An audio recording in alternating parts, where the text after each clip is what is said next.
We use butter to make many different dishes in our day-to-day life. So today, let's know about the evolution of butter.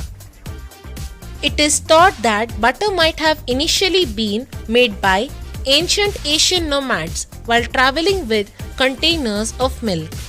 The movement of the caravan might have churned the milk to produce butter.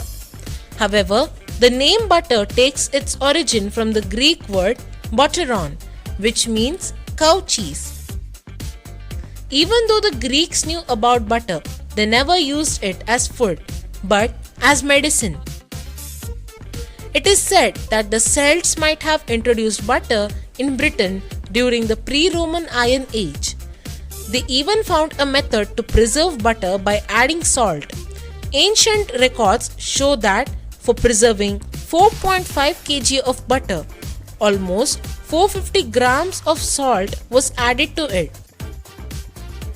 But interestingly, before eating the butter, some salt was washed off. The butter was then kneaded with water and the liquid compelled out. Butter has been a part of Indian cooking since time immemorial. Butter was a very expensive commodity back then. Thank you. Thanks for watching. If you liked the video, like and share. If you liked my channel, subscribe to it.